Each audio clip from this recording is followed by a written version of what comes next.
Hello guys, how are you? I'm Hardeep Singh. Welcome back to your own YouTube channel.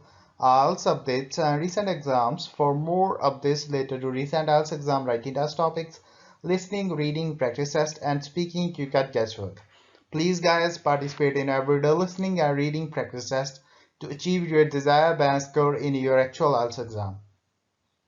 Please hit the like and subscribe button. Press the bell icon for the upcoming notifications. Don't forget like, subscribe and share my YouTube channel and my Facebook page, IELTS updates and recent exams. Now turn to part 1. You will hear a new student, Tom, talking to a student representative called Rachel about university clubs. You now have 30 seconds to read questions 1 to 4.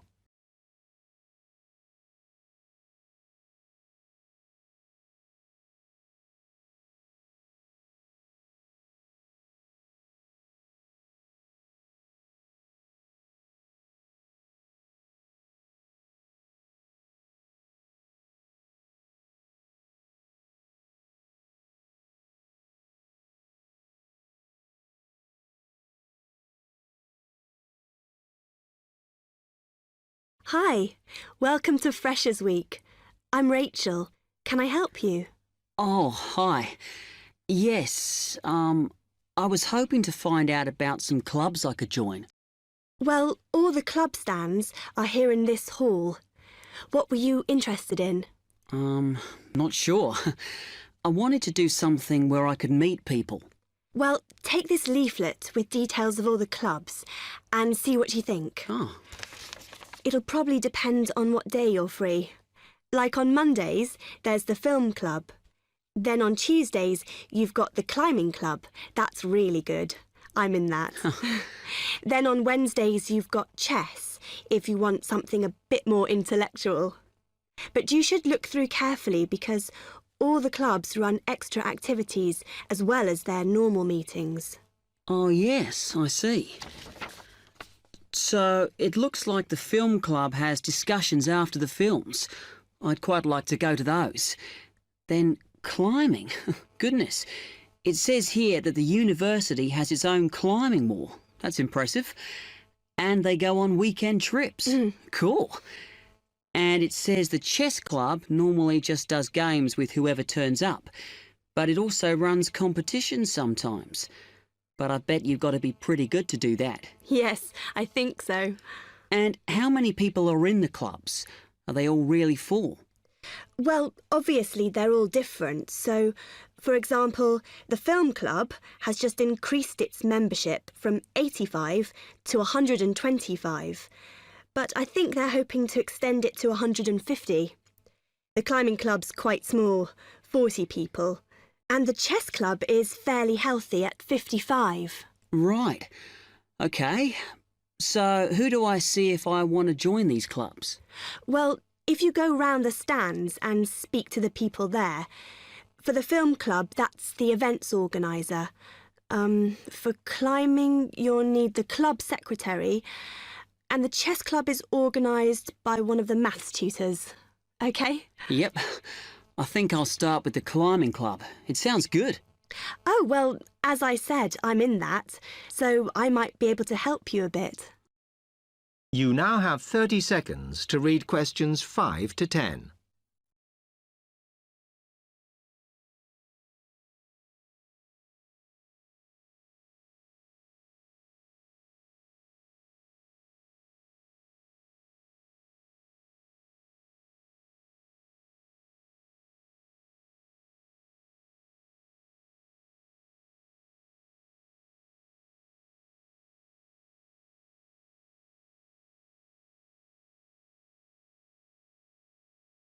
Okay. It says in the leaflet that they get together twice a month. Is that right? Yes. Oh, you must join. It's really good fun. We go away quite a bit to North Wales, and every year we have a special excursion, usually to France, which is where we're going this year in the spring. The weather's too unpredictable in the autumn. Wow, that sounds good. But it must cost a lot. Yeah, but we try and save up for it through subscriptions. So rather than having a huge sum to pay in the month we go, we collect those weekly, so it spreads it out. Good idea. I think I'll definitely join. There are quite good benefits you get from joining. I mean, you need that, don't you?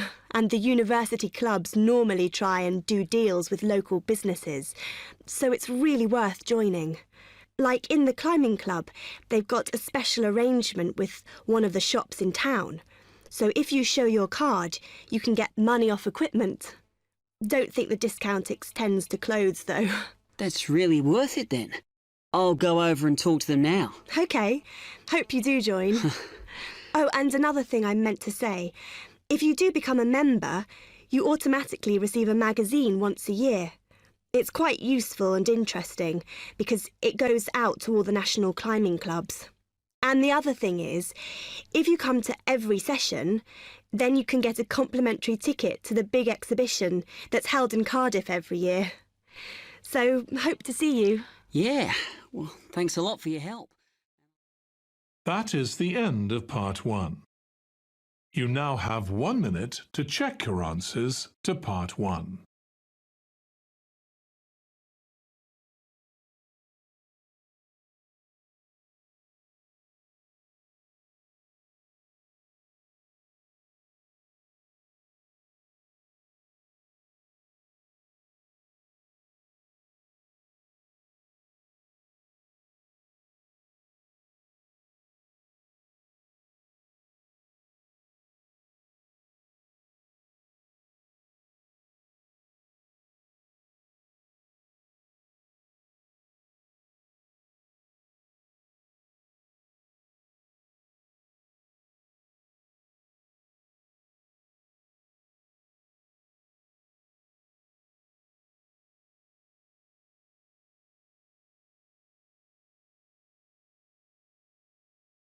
Part 2. You will hear an accommodation officer telling students about different halls of residence. You now have 30 seconds to read questions 11 to 15.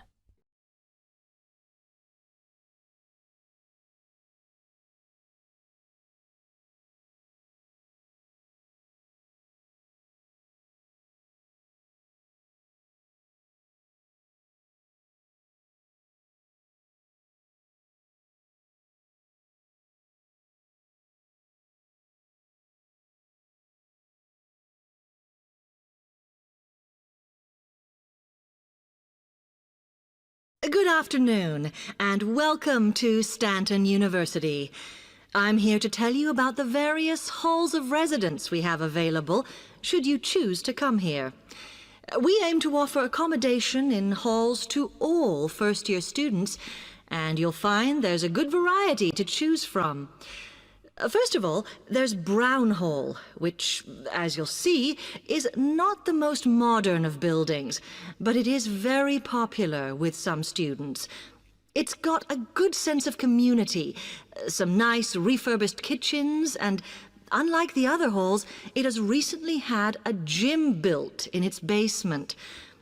Another option is Blake Residence, which is built like a large house, and so everybody cooks and eats together. It has its own sectioned-off bit of private garden and is even more peaceful because this is an all-girls residence. Although, of course, boys are allowed to visit the hall and, I understand, frequently take part in cooking dinner. The largest hall we have is Queen's Building, and this has been upgraded recently. The original parking area has been built on so that the hall now has a large common room, and each bedroom now has its own shower room, which many students regard as a real bonus. A further option is the Parkway Flats, which won an award for design in its day. And this building now has a preservation order on it. This has meant that only a limited amount could be done to upgrade it, and the surrounding area is important, so parking is not permitted around the flats. However, the flats do have many extra facilities, such as a special computer room, a small library, and a self-service restaurant.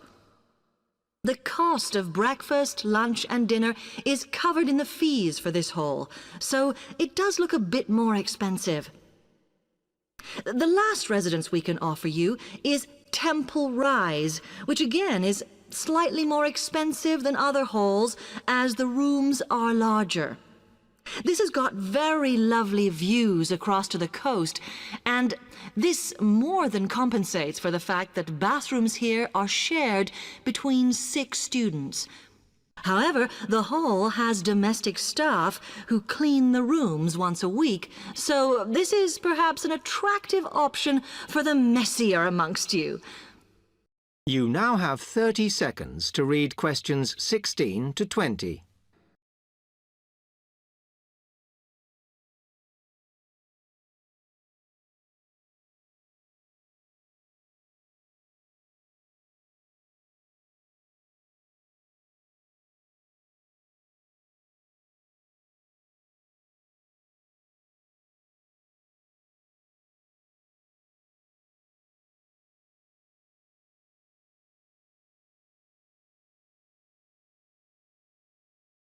Now, if I can just show on this wall map here where they all are, you might like to go and have a look round. If you come into the main university entrance, at the first junction, you'll find that Brown Hall is on the corner opposite the theatre. So you're nice and near the station here, though I think it can get a bit noisy with traffic. The same applies to Blake Residence, which is directly facing the junction to the university entrance. These halls are often used by medical students and such like, as they're out all day, so don't notice the noise. Anyway, if you then walk along Campus Road towards the main circle, you'll see the library on the corner, and Queen's Building is just past that as you head north. You will find that it is quieter here, and you may get fewer visitors. By the way, the circle is quite a feature of the campus, as it's set into the hills and has a brand new sports center in the middle. It's worth going to look around it. Now, the Parkway Flats are on the opposite corner to the library, facing the circle, as you head towards the main buildings. The main buildings are only about a 5-minute walk from here, and places in these halls go quickly, so my advice is to reserve your place as soon as possible. Then Temple Rise is inside the circle, next to the sports center, but further from the main university buildings. Now, if you'd like to go off and physically look... That is the end of part 2. You now have 30 seconds to check your answers to part 2.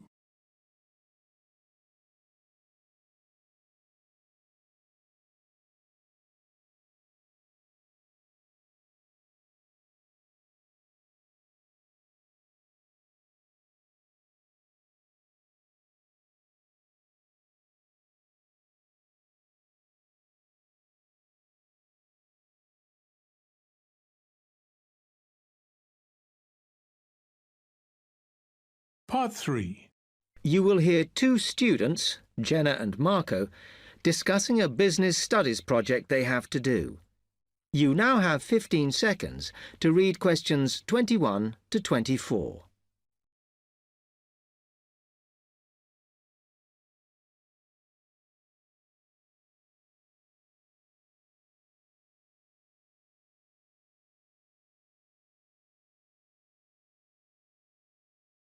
Come on, Marco. We've got to get on and sort out this project for Professor Buckley. Hang on. I want to make sure we've got all the information. Now, where are we? Well, today we need to sort out exactly what we're going to do and how we're going to divide the work up. Okay. How long have we got, by the way? The end of term is April 6th. And he said to hand it in on week 8, so That's March 25th at the latest, because the beginning of that week is the 21st, so not long. Right. Have you got the notes there? Yes. He wants us to do a fairly small-scale study, like the last one, on whether or not businesses were offering more benefits to staff. And we've now got to look at the rise in older workers. It should be fairly straightforward. Yeah, as long as we keep it small. Who's marking it? I don't know. Sometimes he gets the PhD students to mark it for him. Oh, actually, it just says here, a senior lecturer. I suppose it's too much for Professor Barclay to do them all. Yeah.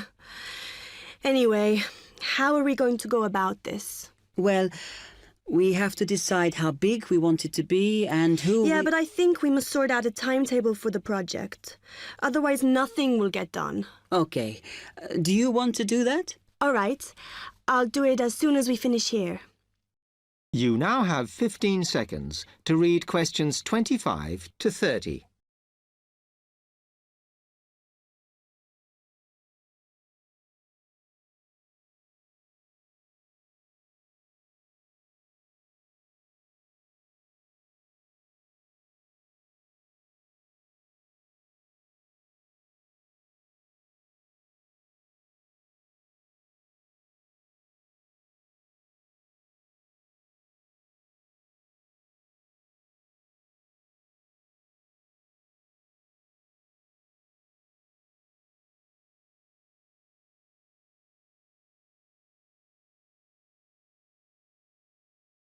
Okay.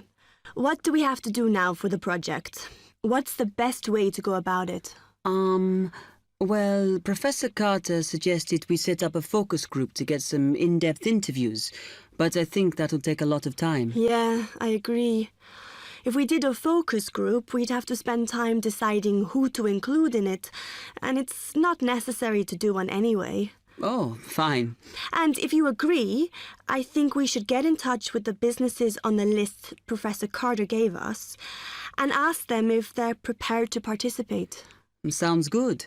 Then we can go there, give them questionnaires and collect them later. Exactly. Okay. Then do we need to book one of those study rooms in the library so we can work together to input the data?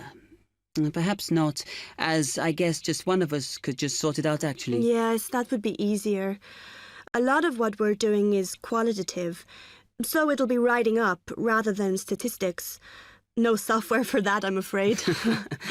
And I think it would look better if we had actual shots of some of the staff, because we're citing appearance as a factor in employability, aren't we? Yeah, okay. I'll factor that all in when I sort everything out tonight. I'm glad we decided to work together. I think it's going to work out well. Yes, well, given that we had to work in pairs on this project, I think we were right to choose each other. We complement each other academically, as we're each good at what the other isn't.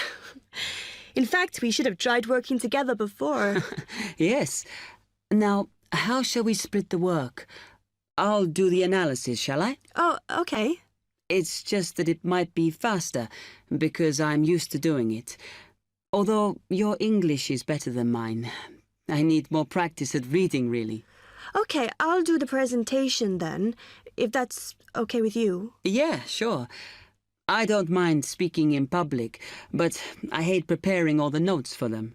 The thing is, the tutor said one person should do the whole presentation, and he said he expects me to do it because I haven't done one yet. No, that's fine. Now, let's see. That is the end of part 3. You now have 30 seconds to check your answers to part 3.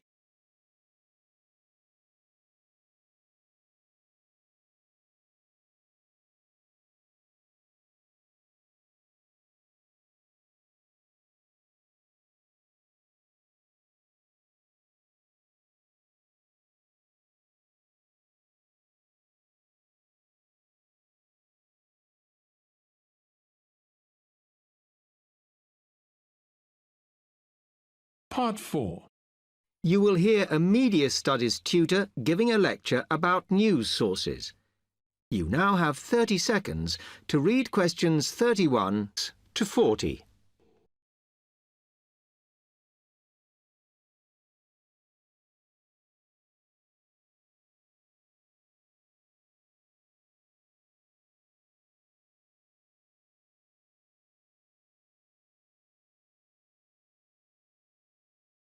Okay, now many of you will have heard about the predicted death of newspapers, as people increasingly access the TV and the internet for their news. Today, I want to look at the USA, which has very advanced news sources, to see if this is actually true. In the USA, the main news sources without doubt are TV, the internet, and the press. That is, traditional newspapers. And although they are each surviving and growing, they are also changing. Obviously, TV news has been around for a while, and the early evening bulletins when people get in from work are very popular. I suppose we traditionally think of the morning newspaper arriving on our doorstep with the daily news. Interestingly, this is not borne out by the statistics, which show that readership in the U.S. is much higher when people have time to relax, when they're not working, especially on Sundays. The internet is also a popular weekend activity, but shows no variation with weekday access. So people are using the different sources in different ways. Interestingly, local radio has been hit less by the grip of quite strong local newspapers than by the internet, which is seen to offer a better regional service. But just because the internet is seen as the new force in news media does not mean it is dominant. Television has, of course, been global for a while. But now technological changes, which have fueled the rise of online news, have also allowed newspapers to print and distribute editions across the world. In fact, internet news, which is seen as the big competitor for traditional markets, does not offer that much variety. Often, the sources are the online versions of the newspapers, whereas television, in order to offer something different, has had to come up with a much more mixed bag of reporting, from hard news to light reports on celebrity events. Another issue is reliability. The internet is virtually unregulated, so anything can be reported there, whether true or not. Journalists on newspapers have fought a long, hard battle to fight intervention and to retain the freedom of the press. Television, however, is seen as critical to political power and has become subject to harsh controls about what it can or cannot say.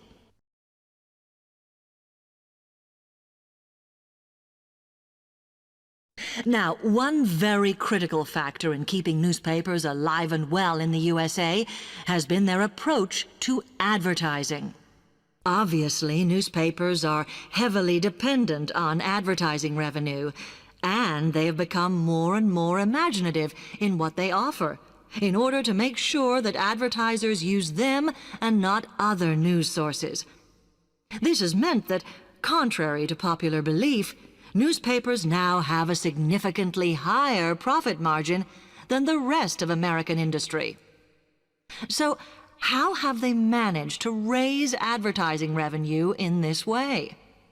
Well, they have put a lot of effort into developing and maintaining a very strong association with the retail trade.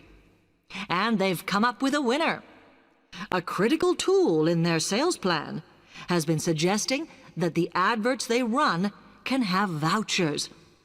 This has been enormously effective because they have found that not only do more people buy the paper to get the discounts, but also that this inevitably means much higher sales for the clients who advertised.